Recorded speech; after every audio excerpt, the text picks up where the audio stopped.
जय श्री राम दोस्तों, आप देख रहे हैं YouTube चैनल ज्ञान स्टार प्लस। तो दोस्तों, आप सभी का हार्दिक स्वागत और अभिनंदन। दोस्तों, आज हमने आपके लिए कमेंट चुना है श्रीमान प्रेसिडेंट जैन का, और ये लिखते हैं कि 3 अक्षर का मेरा नाम, बिना काम ही आराम, अमर है दूजा, अमृत पीने का है काम। और दोस्तों, इनका कमेंट काफी अच्छा है, बहुत अच्छा कमेंट है। और फिर क्या कहा आगे इन्होंने, फिर भी मर जाता है तो मैं एक दिन होता हूं हैरान। इस तरह से इनका कमेंट है। दोस्तों, हम कोशिश करेंगे कि इनके कमेंट का सही उत्तर हम दे दें। इससे पहले जो भाई हमारे चैनल पर नए हैं, उन भाइयों से मेरा निवेदन है कि वे भाई हमारे चैनल को सब्सक्राइब जरूर कर दें, साथ ही बेल आइकन को भी प्रेस कर दें, जिससे कि आने वाले वीडियो का नोटिफिकेशन आपको मिलता रहे। तो देखिए दोस्तों, इनकी पहली लाइन में लिखा है कि 3 अक्षर का मेरा नाम। 3 अक्षर का कौन सा नाम है दोस्तों इस ब्रह्मांड में?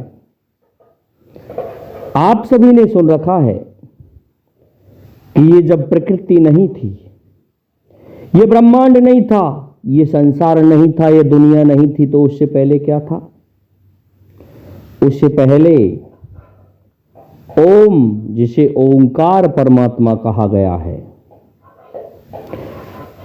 उनका अस्तित्व था। ये उस समय की पहली ध्वनि थी जिसे ओम कहा गया है। ओम में आ, उ और मा, अकार, उकार और मकार 3 अक्षरों से मिलकर के बना है ओम। और इसके ऊपर जो एक बिंदी होती है वो इससे भी परे है, अर्थात वह प्रकृति से इंसान को जोड़ने वाला अलग ही तत्व है। तो इस प्रकार से आ, उ और मा, ये तीनों 3 गुणों के द्योतक हैं, सतोगुण, रजोगुण और तमोगुण, अर्थात ब्रह्मा, विष्णु और महेश। ये तीनों गुण जब समाहित होते हैं तो एक ईश्वर बनता है, जिसका नाम ओंकार परमात्मा है, ओम है दोस्तों। और संपूर्ण सृष्टि का यही एक ऐसा शब्द है, मंत्र है, जो एक जीवात्मा को या एक इंसान को या एक जीवों को प्रकृति से और परमात्मा से जोड़ता है। जो भी इंसान ये सोचता है कि इस संसार में क्या है, तो ओंकार को सुनते ही इंसान सांसारिक जो वस्तुएं हैं उनमें दोष देखने लगता है और तुरंत ही ओंकार परमात्मा के लिए तत्पर हो जाता है, क्योंकि ओंकार वही शब्द है जो जोड़ता है जीव को परमात्मा से। और इस प्रकार से परमात्मा का सानिध्य प्राप्त करने के लिए वह तैयार हो जाता है, भूल जाता है कि कुछ साकार भी है, वह उस ओंकार ध्वनि में लीन हो जाता है। ये ध्वनि, इससे पहले कोई ध्वनि नहीं थी, तो ये सबसे पहली ध्वनि थी जिसे हम ओंकार कहते हैं। ये शून्य था, इस शून्य में कुछ भी नहीं था। विद्वानों ने यहां तक कल्पनाएं की हैं और उन कल्पनाओं के माध्यम से भी बताया है। यहां तक कहा है कि बोले न शब्द भड़ाको, अर्थात कोई शब्द ही नहीं था, कोई ध्वनि ही नहीं थी, तो फिर क्या था? कुछ नहीं था। तो इन सभी परमात्माओं को मिला करके, तीनों गुणों को मिला करके ब्रह्मा, विष्णु और महेश, तब ओंकार उत्पन्न हुआ। तो पहली लाइन में कहा कि 3 अक्षर का मेरा नाम और बिना काम ही आराम। ये सत्य बात है। अगर जो भी ओम को भजता है वो बिना कार्य के ही उसको आराम मिलता है। अमृत पीने का दूसरा काम अमर तत्व पीने का है। ओंकार ध्वनि में सभी समाहित हैं, अमर तत्व भी है। ओंकार ऐसी ध्वनि है जिसके बारे में हम अपना सही वर्णन कर सकते हैं, क्योंकि इनका सब तरह से आध्यात्मिक, वैज्ञानिक रूप से और अन्य जो तरीका है उन सभी से ये जो परमात्मा है ओंकार, ये खरा उतर रहा है।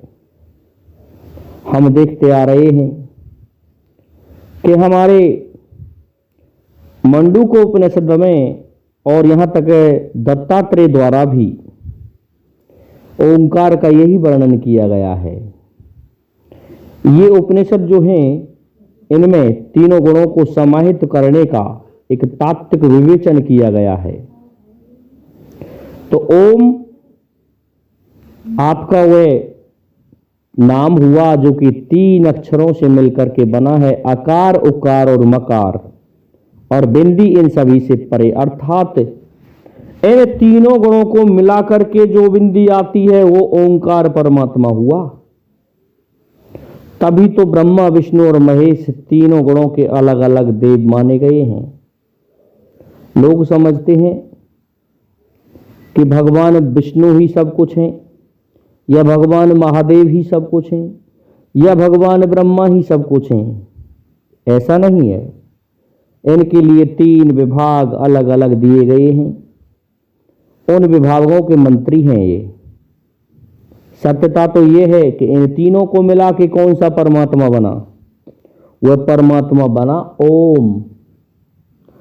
अब ओम का हम वैज्ञानिक विश्लेषण करें तो हम देखते हैं जो बीमारी हमारे वैज्ञानिक डॉक्टर नहीं मिटा पाते हैं, उन बीमारियों को केवल एक ओम के ध्वनि से मिटाया जा सकता है। परंतु साधक प्रत्येक दिन ओंकार की ध्वनि निकाले।